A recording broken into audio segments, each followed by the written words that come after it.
Welcome back to another episode of Sex, Drugs, and Soul, where today I took a Benadryl to relieve some anxiety, take the edge off, and I have on my dear friend, Sammi Sadicario, singer, voice expert. Love you. Glad Love you're you. here again. Me too. I love it.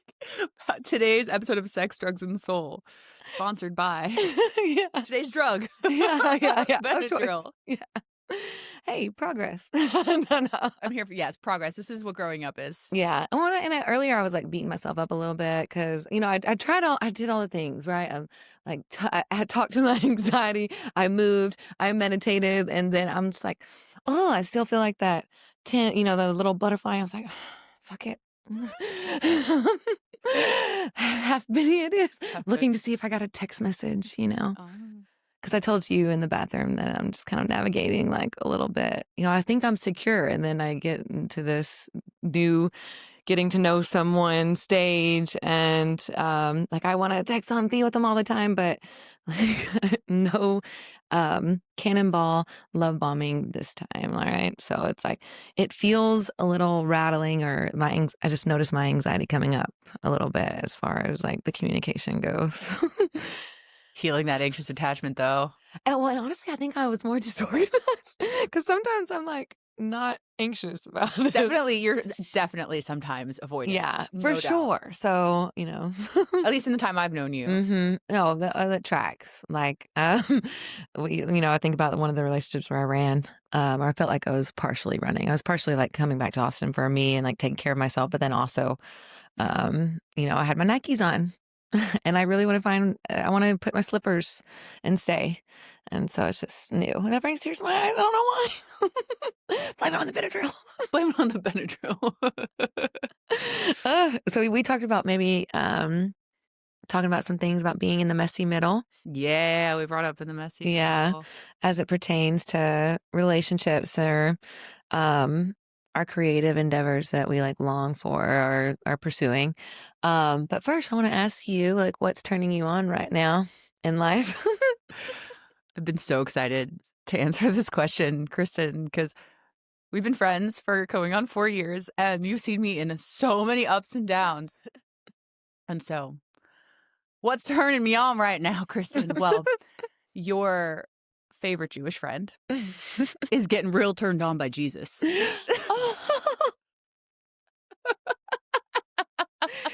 Have you had a self-pleasure session with Jesus yet? No, not self-pleasure. Okay, no. Not self-pleasure. Teachings. I'm gonna decide how deep I want to go with that on today's, which we talked about, right? Just because like I have a music career that I'm aiming for, and my audience I'm aiming for is the Christian community. Oh wow, I didn't realize that. Like I'm really pulled into worship music. Wow. What? Oh, I've been saying for years, I'm like, I'm a gospel singer. Yeah, I'm a are. gospel singer. You totally got that voice and resonance. Yeah. Thank you. And I'm embracing it. And it's calling me in such a way that everything moves out of the way. Like what falls away is not meant to be there anymore. And all of my work lines up to what is said in the Bible around song and worship and the word. And so all the work that I've been doing with voice experts and in studying voices and in studying how voices express truth and express brokenness through their tone and through their language are all supported within the New Testament. And it's been a really powerful and terrifying experience. Yeah. Because I went on a hiking trip with my stepdaughter. She's 18. And we went to Wyoming, and it was this Catholic trip, and which I don't identify with Catholicism completely. I love the saints idea, but I'm like, I'm talking directly to Jesus. Like I don't need to go through a middleman. Like Jesus, like pick up the phone. That's I got you on speed dial, bro. I got you on speed dial. He's been singing through me for years. I just didn't understand it. But I knew I just called it my angel. I was like, oh, I have an angel that sings through me in these moments. And I'm like, oh, it was Jesus. Okay. Noted. Wow. Cool. Well, and that's interesting. I love like right? I mean, like you grew up Jewish. Do you still identify with like being Jewish, or is this new found teaching or resonance or relationship that you're creating with Jesus rocking the foundation of that? Or is it deepening it in some ways? Or I'm curious, like how how you're navigating that. Great question. I am and will always be Jewish. Yeah. It is an ethnicity as well as a religion. Yeah. I was talking with my partner about it last night because we're both Jewish and we both lean towards Christ. We've both been, before finding each other, the day we met, I was like, well, I really like Christian teachings. I really like Christ's teachings, and I identify with the values of that. And he was like, my kids have been raised Christian, and so we connected over that. But we don't have the same like Catholic shame and Christian shame, which is really interesting. So when it comes to like intimacy, that's it's a different kind of shame, I think. I think I could talk about shame a little bit today, but anyway, about being being Jewish, I definitely still identify as that. My humor is Jewish. My wit is Jewish, right? This body's Jewish. My nose is Jewish. Like, I can't change that stuff. I don't want to change that stuff. And my soul is connected to something more spiritual than what modern Judaism is. Because in modern Judaism, it's not about like, this is our connection with God. It's this is our connection with our people. This is our connection with our ancestors, which is like identity politics. It's not really about a spiritual connection. It's not even really about like the values and teachings. It's about like, because it's so, because we said so. And I'm like, well, that's like, I never liked that saying. I've never liked that. I've been fighting it for years. I just like, I studied Buddhism and like when I was 13, like Wicca and Taoism. And I went to a bunch of churches with my friends and always really enjoyed the singing and enjoyed the worship and enjoyed the gospel. And then, it just kind of hit me about 4 months ago. And then on the trip that I was on, I just like was in the woods in this meadow looking at this mountain, and I just finished peeing in the woods. Like, which is my favorite thing ever. I don't know if you know that about me. Like that, Didn't I know will that, continue to say it is. but I love that you do. Literally, I do. my I favorite totally thing. will. Like, I can't take the country out of the girl. Yeah, you can't take them out. When I moved when I was in the mountains, I had a series on Instagram, which was Bathroom of the Day, and I would take pictures of like these amazing sites because I was a rock climber, of me like rock climbing and like Peeing in the day. bush. like this is from a bush, like, and so that's like my favorite. And so I just finished peeing and I'm in the mountains and I go, okay, God, if you want me to have a direct relationship with Jesus Christ and accept Jesus as my Lord and Savior, please show me. Please show me, and I will say yes. And I just started hysterically crying. Wow. And like my whole body just like released, and it felt like years and years of like not fully being who I am. And because this gospel singer part of me has been there for so many years. And singing has been such a strong identity, but I haven't been singing the thing that I want to sing. And so I'm all about that right now. And there's a song that I guess I kind of identify. I think it's more of a faith-based song. Or what is it? Hard Fought Hallelujah with Jelly Roll. And it's so good. You know, like, I love Jelly Roll. You know I love, but it's so good. And I'm like, I will, I get on kicks, right, where I listen to a song over and over. This is when I was trying to think of, Brandon Lake. I think, he's an American Christian. Brandon Lake is a Christian singer. So they partnered, and I always love how Jelly's out and open about his faith too. I didn't know that. I don't know Jelly Roll very well. So. But I was just thinking that, but so I didn't know. And to me, that one also sounds more secular.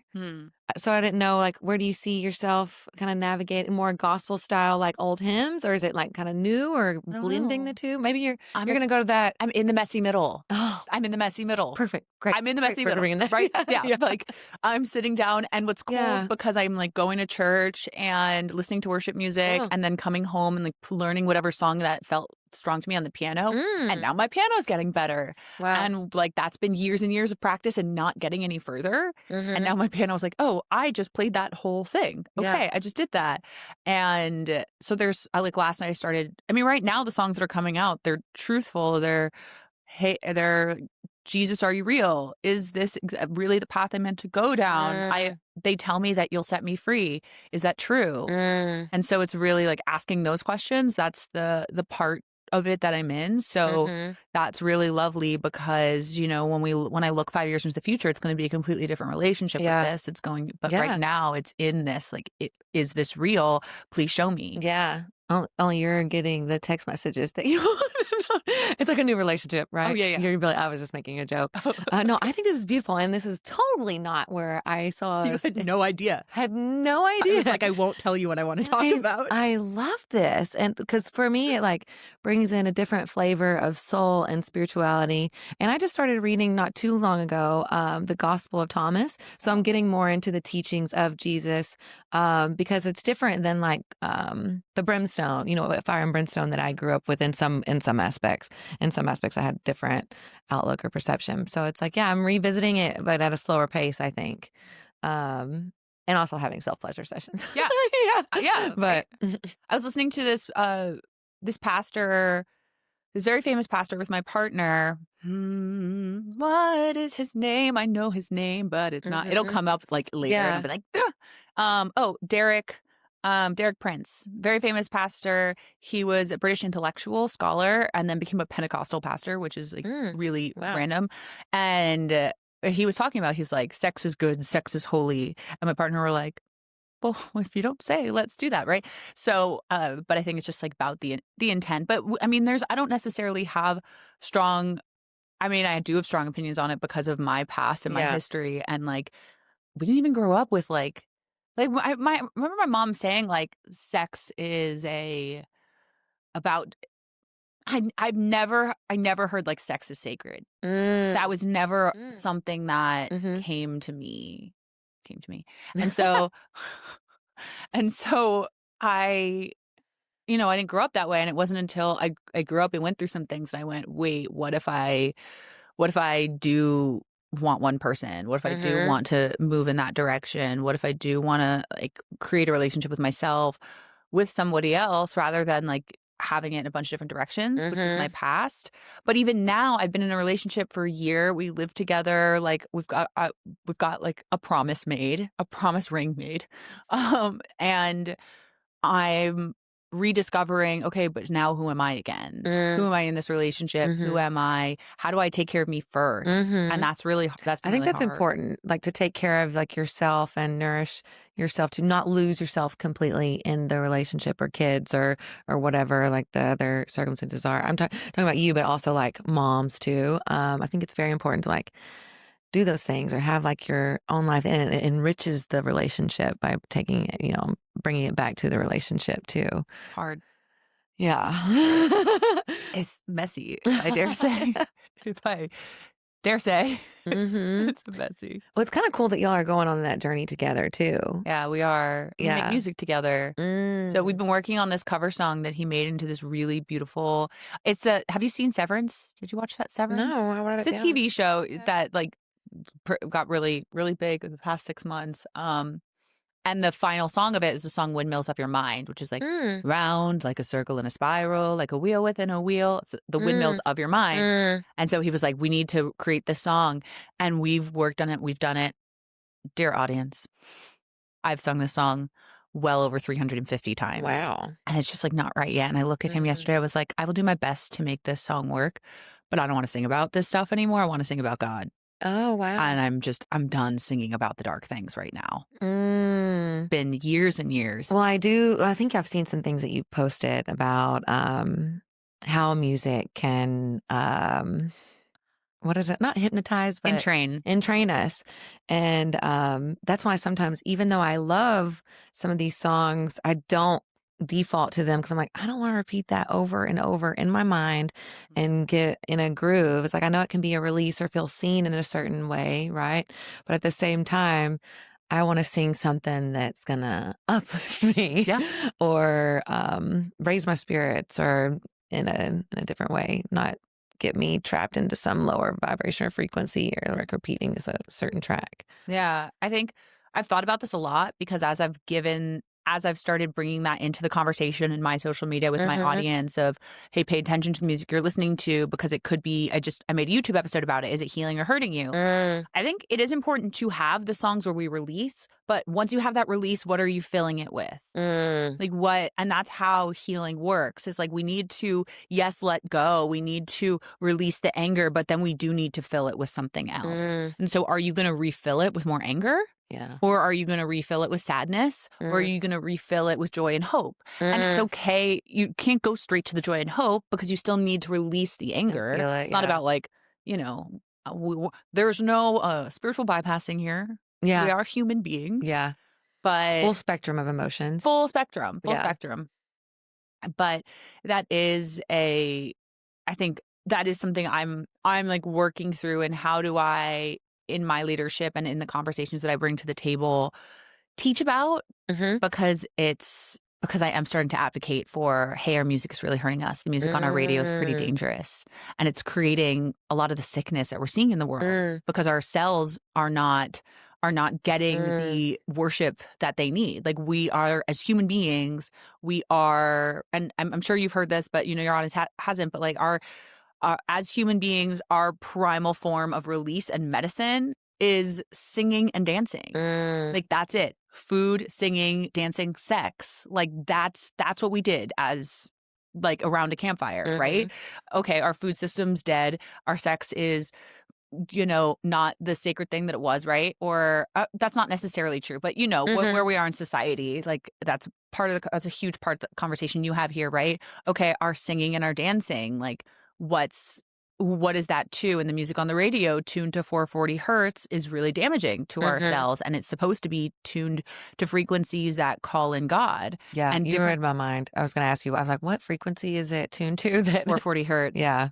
And it literally, scientists study it and call it creates war within us. What? Yeah. Why? And that happened after World War II, that was instilled. Rockefeller, the story goes, right? Like, and you never know with these kinds of like things that carry around with history, like what's real, what's planted. But as the story goes, Rockefeller had all of the nations change all of the instruments to be tuned to 440 hertz. Wow. And as the story goes, the Nazis used 440 hertz as part of the control system for the Jews. So they would like play music tuned to that frequency because it creates despair and creates creates hatred amongst people.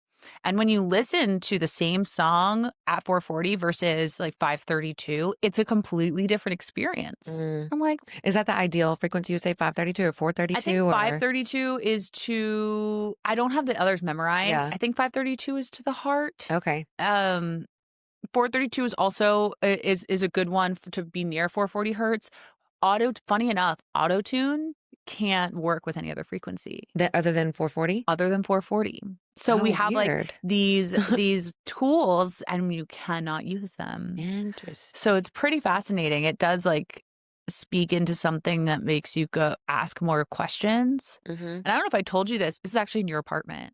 Oh. So when you housed me and got me landed here, doing some Jesus things. You were doing some Jesus things. I was not yet, but you were doing some. You were absolutely. That was like very Jesus like of you. Do? You really did. You did. You made like you had a studio apartment with a king size bed, and you were like, "Come stay with me." Even though I love my alone time and love to hermit and don't really want to see people, you can live in my bed with me. Hey, I let a few select people. It was awesome. It was awesome. I'm forever indebted to you. Forever indebted. That was really, and I would do meditations and guided visualizations every day because I was in such a down place in my life. And one of the and there's a lot of them that have come true. Wow. There's a lot of like internal work I did in your apartment that's like come true now. Me too in that apartment. I love that apartment. Yeah. Forever that apartment. I'm not there anymore. I don't know if you know I'm not in that. Yeah, okay, yeah. I couldn't remember but like, by the way, it's gone forever. Yeah. Yes, I did know. We left our mark. We left our mark on that place, or it left its mark on us. Yeah. But one of which was that I'm standing in front of the UN. And I remember. I'm like speaking and singing and campaigning for them to change all the instruments. Wow. And so that's been like a part of like my through line for what I move toward in life.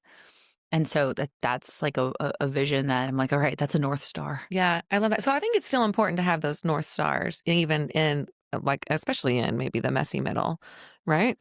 Or would you say that it's important for you to have those North Stars? Well, the messy middle visions on the way to the North Star, right? Yeah. And it's also enjoying every phase that we're in, I think, as we're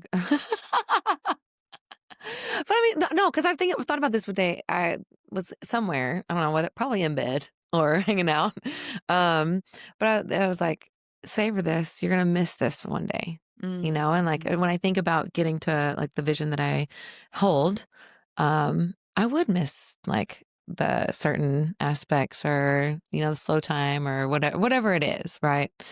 You would miss where you are today. All the problems you have today. All of it. They're nothing in comparison. Yeah. They're nothing. Yeah. So, I mean, I was like, you know what? Yeah. And I've recently been listening to a lot of Neville Goddard. You know who that is? I know the name. So it's kind of, I just really like, and he talks about God, I believe, in a lot of his different teachings. But I think it's just, I love playing it at night when I'm going to sleep. It's just like a good sign off. And it just helps me trust more and like have faith that it's like, it's already done. I'm just meeting her, or that version of me. And now I get to let go and have life surprise and delight me. And I love that. And, you know, it's more easily applicable for me in certain areas of my life than, say, relationships. But right now, in this moment. But like my dream and vision, I'm like, yeah, kind of, it's like a Jesus take the wheel, hands off the steering wheel type of moment, right? I love that we're talking about Jesus so much. I'm talking about Jesus a lot these days. I love it. A lot these days. Oh, shit. I didn't mean to play. No, I can't play anything because it doesn't pick up well. Well, I don't know if it'll pick up well. And then also, I don't know, copyright. Yeah, I don't know how much you can play of something before it's like 8 seconds or something like that. Yeah. I don't quite remember. I'm supposed to do that research this week for my job. Cool. Okay. Yeah. Because tell me about your creative process then now, like as you're being inspired in new ways. Do you have like a writing schedule that you stick to? Do you have like, I guess you have jam sessions with I have structure? Lover. But do I structure may help the messy middle, right? It may help the messy middle. Well, I mean, it's all pretty new. I've been on this voice expert journey for quite some time where I've been positioning myself in my teachings, and it's been really hard for me to switch to singer version of me, especially in public. I'll like do 3 posts where I sing and then I chicken out. Yeah. And so today I committed myself to 30 days of posting singing videos. And using just strong text on screen and moving in that direction. And that really helps me write music, because like social media does help me in my like personal creative, because it helps me go like connect with my audience.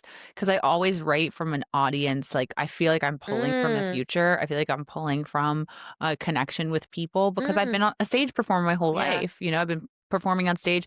I mean, it's funny because like we haven't said any of that on this podcast. We just like jumped right into this and haven't done any, which is probably good. But I've been a stage performer since I'm 8 years old. And so it was always about the audience, and now recording is a different thing. So I'm really learning the recording process.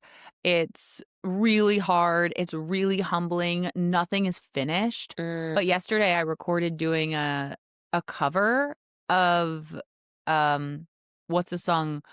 Holy Forever. It's a worship song, and it sounded really good. And I was like, okay, I can do a few of these and then like learn how I want to add my harmonies, how I want to do this, and then I can focus to be a little more in the other, because it's hard to like learn how to songwrite and learn how to record and learn how to produce while working a full-time job. Like it is really hard to do all of the things as an artist these days. And that's why people tend to collaborate. Yeah. My partner and I collaborate a little bit, but it's hard to also collaborate with the person you live with, because fighting happens and we're working through that of like, what are our boundaries in this?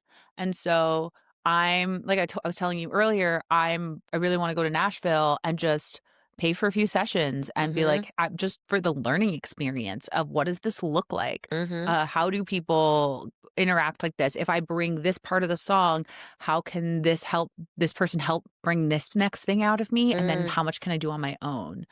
So I'm very much in the middle of learning my process, but I generally, when spirit moves through me, there's several things that happen. One, I'm in a public setting and somebody does things where they are calling in some negative crap. And that's happened many times. What? Oh, I think I told you about that time that you went to some event and there was like some weird, there's been off, evil, some kind of energy. Yep, somebody doing a sacred shavasana, and like it was black magic. It was 3 people had heart attacks. They were in their 30s. It was terrifying, and several other people left going heart attacks. Dark thing. Heart attacks. What? I'm like heart attacks in Austin, Texas, at a health event. What? Yeah. Yes, they were smoking a lot of nicotine. Yes, they were taking nootropics. Totally, but like, come on. Like there, or like in the room, or like later on, or just one person during that event. Okay. During that, but the ambulance was called 3 times. Whoa. Weird. Yeah, my friend passed out. He's a really healthy dude. So there were serious physical things, and for me it was a spiritual experience, and that was the first time I started to like uncontrollably sing to like move the energy in a room. Like I couldn't stop it. It just started coming through me, and that was the first time it happened. The next time it happened was somebody was doing a seance in a house I was staying at, and I started to like also uncontrollably sing like dark spirits out of the room. It was like I just knew what to sing. I've never actually told these stories like recorded. And the last time I was at a health event, and there was like the voice inside me is just like, say this, say this, say this. And I was like, shut up, shut up, shut up. I'm not yelling this out in a room full of people right now. And then finally, like I did. And I was like, I'm leaving now. I literally just went, well, it's I don't know how much we want to tell the story, but basically this health person, this like who's created this method, chiropractic method, he was giving a workshop, and you'd think with somebody talking about health, they would look healthy or sound healthy. He was white as a ghost, hunched over. His voice was like low and crackling. You couldn't really understand what he was saying. And if my work around voice experts and around like having like a clear, distinguished, authoritative voice means anything, this man is not working with God. Like, and that's where my, it wasn't just intuition. I was like scientifically observing every aspect of it and then going, okay, do I trust my work? Wow. Okay. Interesting. And so I yelled out, project your voice, you can do it. And then I left because I was like, what? Oh my goodness. But he was doing like really weird things. Like he would like touch somebody's back and they would like jump up as if like a spirit had entered them. And I was like, this looks like something out of The Exorcist. Weird things happen in Austin. Yeah. I don't know if you've had the same Austin experience. I think we talked about this. You were like, I have not had that Austin. I'm in Austin, and then I'm also not. Fair enough. Like I'm kind of, I do some things, but I also don't. I think you like definitely go network more, go to like more of these certain different events, and I don't do that as much, probably. She's like, I don't. I mean, I did just sign up at Soho House. So I'm networking more and like meeting people and being like doing creative things there more. And that's helping me like get out more and meet. But I've also traveled, and just kind of find my groove. But I mean, I've heard of some things or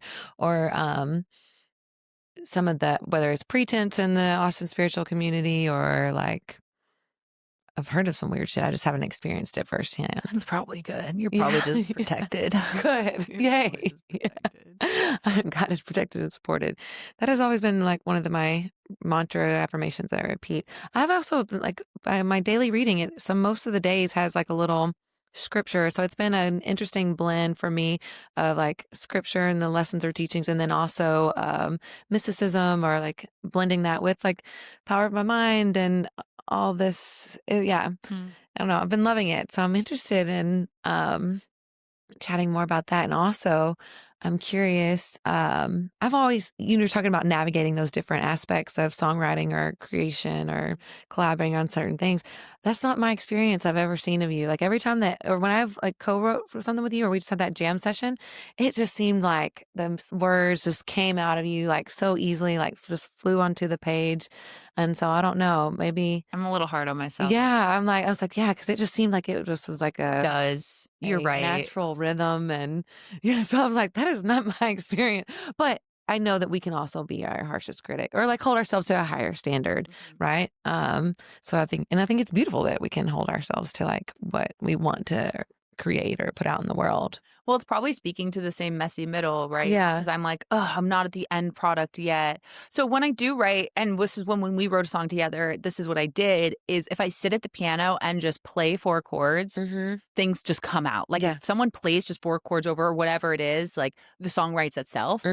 But once I start thinking, like I can't think. I have to just do and experience. And the way that I've found the flow happens is through like that whole diagram. I should show you this diagram. I thought about like printing the diagram and bringing it, but I was like, I don't even know what it leads to. It's just this step-by-step process of really like what I've done to clear the way for God to speak through me and sing through me. And like the whole words core language upgrade and how that plays a role. And then now in listening to all these Christian teachings about, like Derek Prince talks about self-pity being like how the enemy works through you. And I was like, oh, well, I have this whole like words framework for how to get out of self-pity and get into self-empowerment so that God can work through you. And so it's really fascinating and what vocal tones you can use so that God can work through you. And so there's been all of this, all of these, like, how do you clear the way for God to work through you, through your nervous system, through your words, through your voice, through your energy, through your mind. And I think that's like kind of what I've done and how I came here. You've been doing it. You just didn't know maybe exactly what you were doing it for in some ways. Yeah, it was just like, you have more clarity. How to own the room. Like, that's what it was. Like, this is my method for how to own the room. And I'm like, it's deeper than this. And I don't know. I still don't know what to do with it. I don't even know if it matters. I guess it's just like what it's been for me. But yeah, when I stick to that and I just like go through the levels of that and I allow myself to clear everything through that. Yeah, like last night I sat down and I wrote a song and I sent it to my partner and I was like, the chords need work and that's his specialty. Like he writes the full like compositions. Wow. And so he was like, I can help you with that. He's like, these lyrics are beautiful. And I was like, wow, thanks. I love the lyrics of this other song too. I'll have to send them to you. I feel like you could jazz it up or go a Jelly Roll song? No. The one that we wrote like a year or two ago. I don't know when it was. Maybe a couple years ago now. I don't know, year or two. It was such a beautiful song though. Yeah. And it definitely has an uplifting message. Maybe I'll send it to you. I don't remember. I remember what the journal page looks like. Yeah. I remember that, but I don't remember what the song. Yeah, I have the song somewhere. Good. I love that. Yeah. Like I do have it on my phone, I think. No, I looked at your Instagram bio and I looked down here because I was like, this is new. I'm like, it's new every day. I change my Instagram bio more than I change my underwear.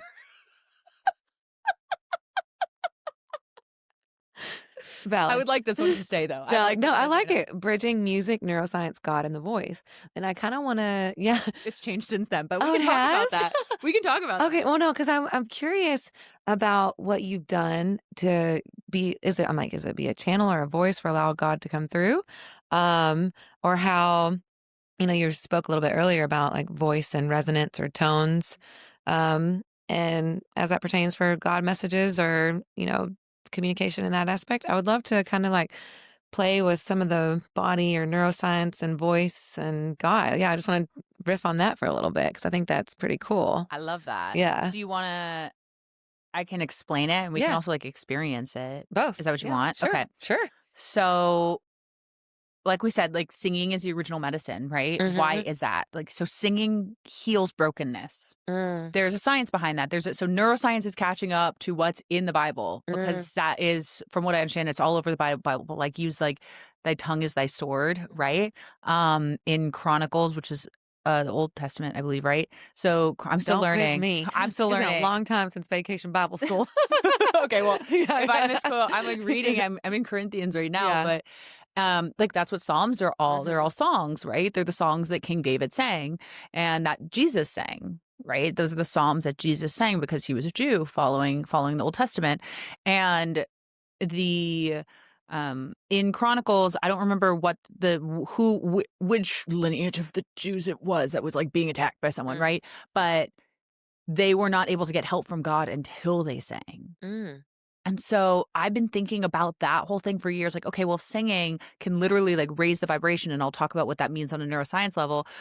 Can the whole world sing something together and we literally change what's happening? Could we like, quote, timeline shift? Could we call God, call heaven's kingdom down? Could we like expel whatever, dark spirits there are. What could we all like just actually just come together? Like, what if every single human in the world? And I feel like I brought this up to my partner when we first started dating. He's like, that's impossible. And I was like, shut up. Like, I don't want to hear your impossible. Like, what if it could? Like, what if everyone just sang the same Om at the same time? Anyway, so the neuroscience part of that. So we have the vagus nerve, right? So the vagus nerve is the longest nerve in the body, and it connects to all of our organs. It is also directly connected right behind our voice box. So our voice controls our vagus nerve, and our vagus nerve controls our voice. That's why when we're nervous, our voice gets shaky. When we or sing, higher or no? Yeah. Okay. Yeah, absolutely.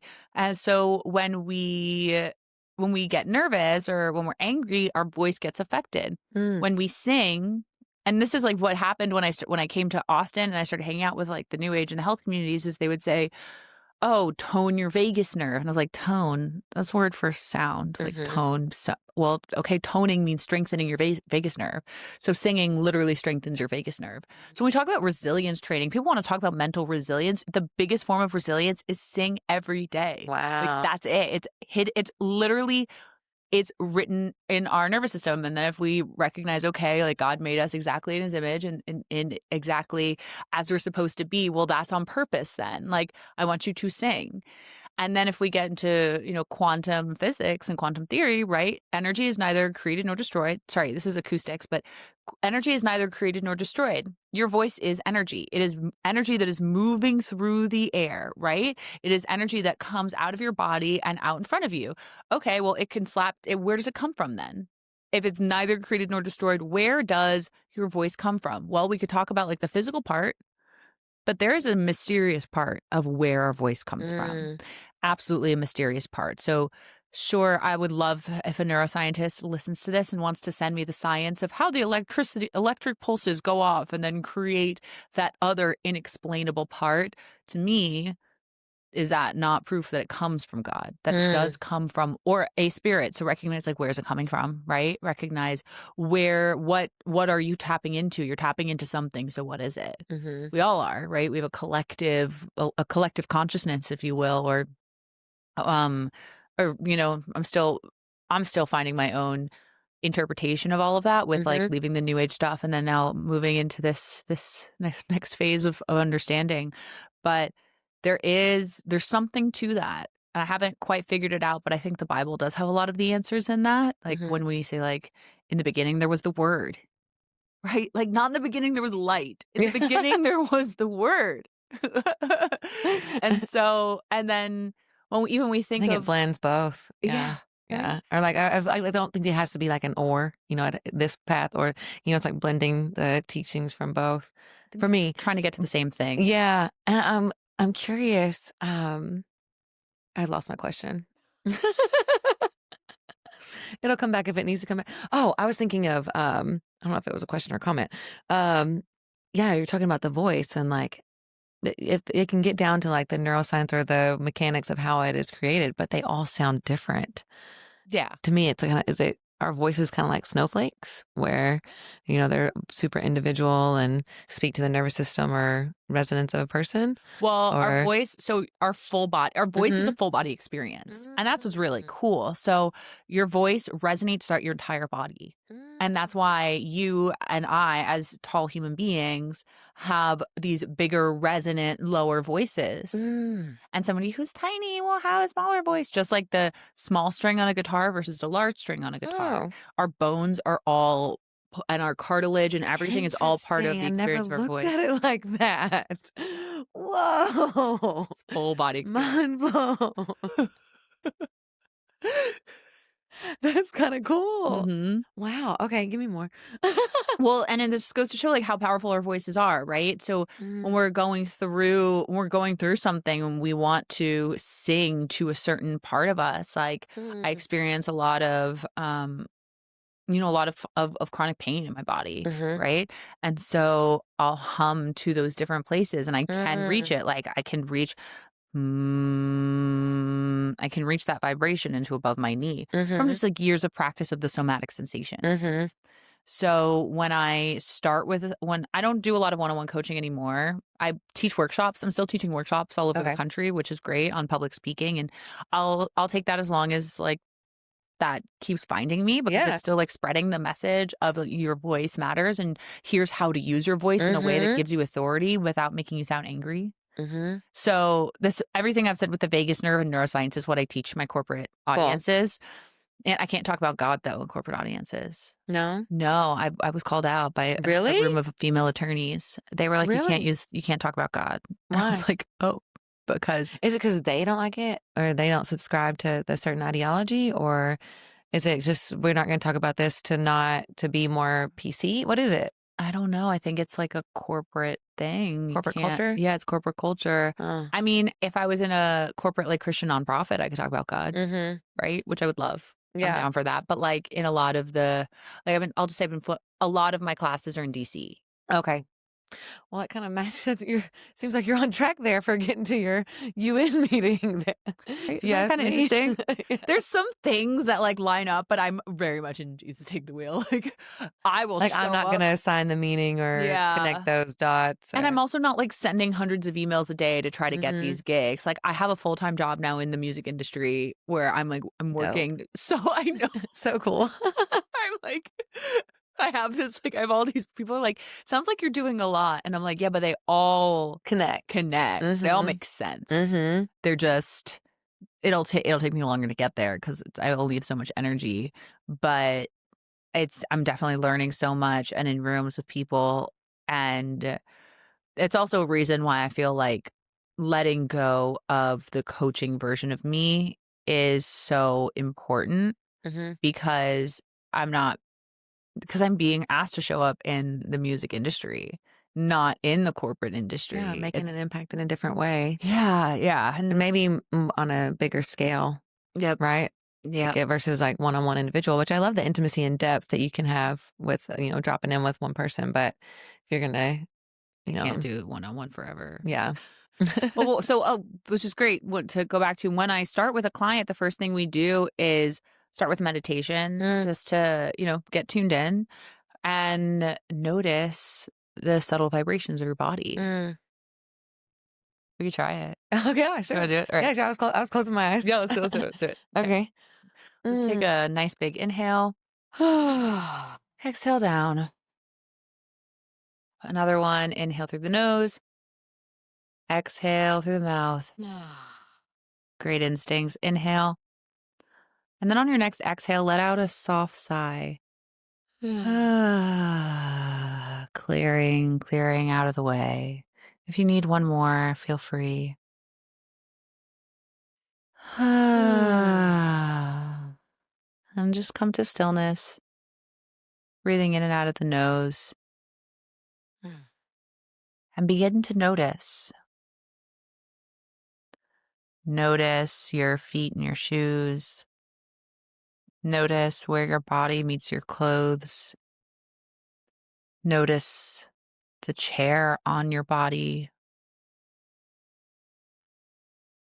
Notice the hair on your head. Notice your head on your spine. And begin to notice more deeply. Notice the vibration in your hand. Notice the twitching in your leg. Notice the subtlety of vibration. Can you feel the electricity moving through you? Can you notice the subtle vibration of your body moving? Inhale. Exhale on a sigh. And notice your voice. One more time, just to feel that voice. And notice what you just felt. Whenever you're ready, come back. I won't keep us in there too long. I like it. I did feel like a tingling sensation on my palm. I could feel it whenever I'm tracking my awareness there. like go up in a way or go like tracking the sound. I was like, oh, I don't know if I've ever really paid attention to the sound that I make like that on an exhale. I know I'm making sound, right? But to really follow my awareness to that versus like my chest or my belly or just like where I am in space or feeling the chair or, because there's so many points of awareness where I could put my attention. Yeah. And so how rarely do people actually focus on what their voice is doing? It's usually like what I'm saying. Yeah.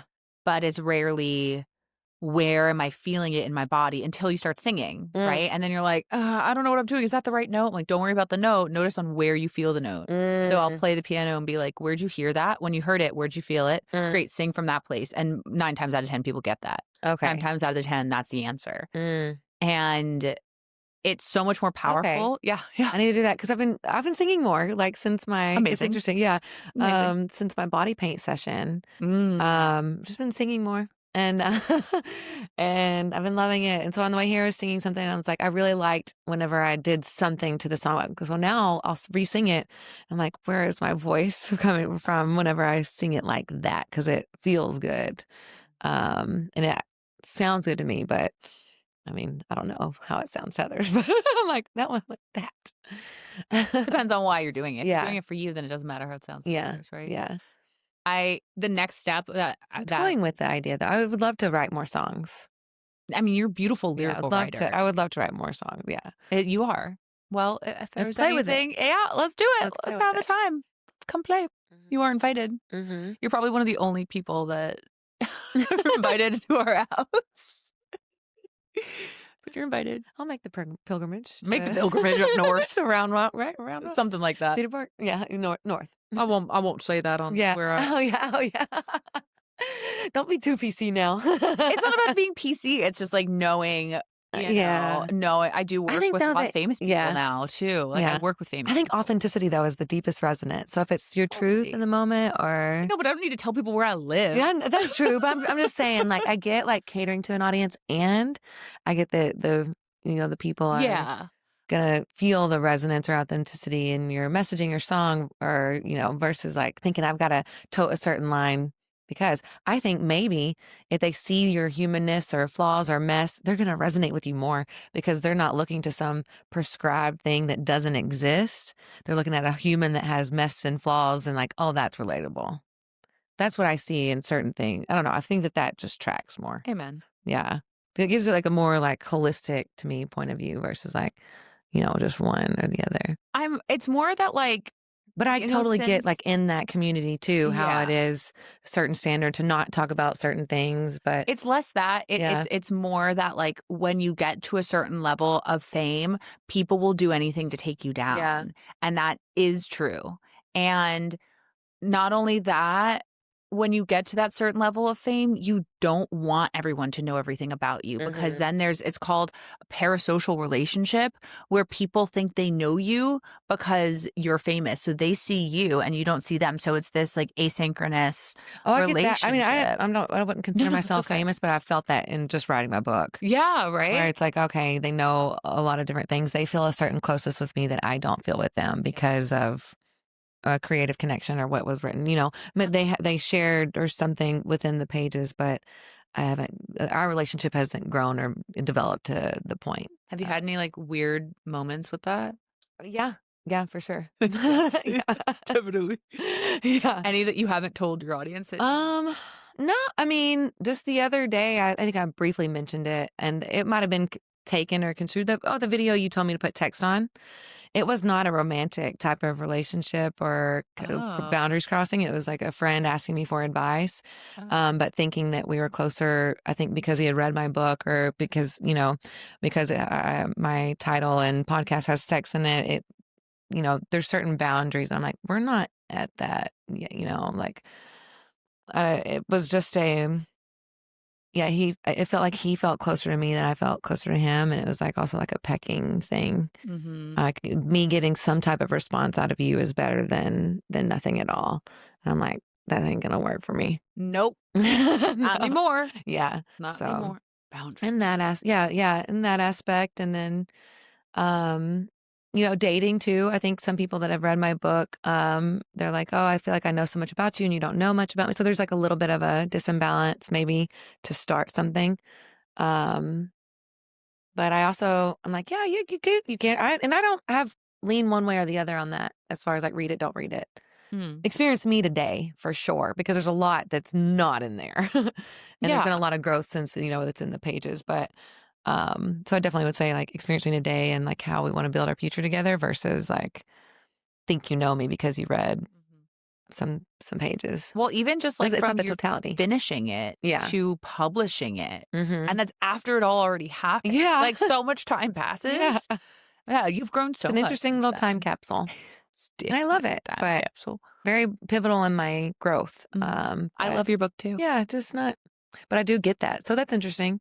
It's just something I keep in mind because I work right now like creating marketing campaigns for like A-list celebrities and like what their lives look like. And, my partner does warn me, when you get too visible, like people do like look at you differently and think that like stop seeing you as human. Like an idolization. Yeah, an idolization. And so I'm just I think for my benefit, rather than like doubting that like my work will go somewhere, is like I'm really like I'm trusting and I'm being more.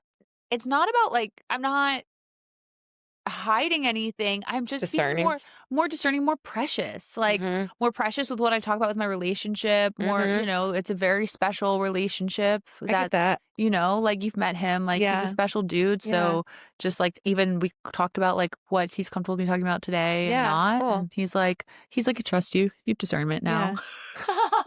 Maybe not in the beginning. Not a year ago, but now. Well, I think that's cool that y'all had that conversation too. Yeah, of course. Yeah, of course. And talk about those things. Yeah, we talk about everything. We do talk about everything. He doesn't always understand my vision, and he doesn't always. He's like, I'll support you. He's like, whatever you want, I will support you, but I don't really know what you're going for. Once it became about I really do feel like all this is I'm doing Jesus's work, or like I'm doing work for him.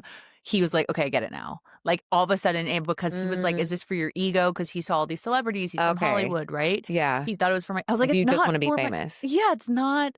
And I won't do anything to be famous. Yeah. Like I've said no to opportunities that I were like, no, I'm not sacrificing myself in that way. It's for the good. It must be for the good of humans. It must be for the good of our souls. Otherwise, I won't do it, and I can't do it. Like I will vomit first. Yeah. Yeah. I just can't do it. So he gets that now. So like, I'm so values driven. You know me. I'm just, And so I think like those kinds of conversations have been really powerful between us. They have been bringing us together and giving us, it's become a lot heavier though in a lot of ways because we're like, okay, but it's also giving us a clear guidance system. Yeah, that's cool. Like GPS. I want to say too, like, I get it. I still lean open, but because I had a radically open or healing or growth journey through openness, now I get to go back and like, or moving forward, I guess, have one through discernment of what I do and don't want to share. Yeah. I still kind of heavily lean like open, right? But there are some things right now that I'm like, no, we're not going to talk about that. Yep, today it's too new. Maybe with you and a margarita after this. Yes, please. Yes, please. And thank you. Yeah. It's also, I think there's a part of like, there are stories that I don't mind telling over and over. Especially, I've been reviewing some of the harder ones recently.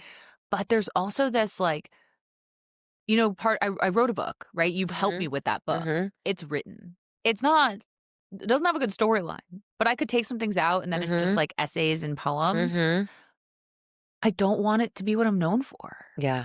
I don't want it to be when people meet me what they associate me with. And, it's about like the darkest time of my life. It's about healing an addiction to a human being. It's about like the deepest and darkest parts of anxious attachment and relational wounding and deep self-harm through that. And I just don't want to be known for it. Yeah. And that's that. And it sucks because like there's some good stuff in there. Yeah. But do you see it being part of like a testimony type of message though? Or that, that could be. I could, but part of it is also if I do decide to release it, then it's talking about it all the time, and I'm like, it's hard enough to keep do. I rehashing want to it? keep rehashing Yeah. it, and I read it. I've tried to edit it. I've been through 10 edits. I have 10 versions. And when I got through 10, I was like, I can't keep rereading this. I was like, this hurts too much. Like, there's still songs I can't listen to. And maybe you wrote it for yourself. I think I wrote it for my guy. Because when we met, he's like, there's something you're not telling me. And I was like, what? He's like, you know what? I think it's in that book you wrote. And I was like, take it. I wrote it for you. Because I wrote it. Like, did he read it? He's read parts of it. Okay. He's read parts of it. It's a lot to read. It's pretty dark to read that whole thing. And in fairness, he read a book that's been published. Yeah. And I've only read 6 chapters. Okay. It gets published. He's known for it. He's given speeches on it. And I've read 6 chapters. Well, he could probably give you, advice in that way too, right? Of if you're going to write it and speak on it, you're probably going to speak on it more than. Well, his advice is like, don't tell anyone anything. Where he's very much opposite direction, right? So then I've like come in the middle there, which is good. But I don't mind sharing my past, and I'll talk about that. I think right now, like this week, I'm a little sensitive around all of that happened. But yeah, it will be a testimony. There's no doubt, because it was like I could see it. Yeah, and you don't have to give all the details, but it's like just a clear transformation journey, right? From something to something else. Yeah. From that to what would you call yourself now? What do you mean? As far as like where you are today, with your relationship with Jesus, like, from. I don't know what to call it. I recently connected with someone called a Messianic Jew who's like Jewish, but she believes that Jesus is the Messiah. And like, that is, I like right now I'm phrasing this, I'm leaning into Christianity. Yeah. And I'm chatting with Jesus every day. Cool. Like, I'm turned on by Jesus. That's how I should say it. What are you turned on by? I'm turned on by Jesus. I love it. There we are. That's the answer. If anyone asks, like, what are you today? I'm turned on by Jesus. 56 minutes to get to that answer. I'm kidding.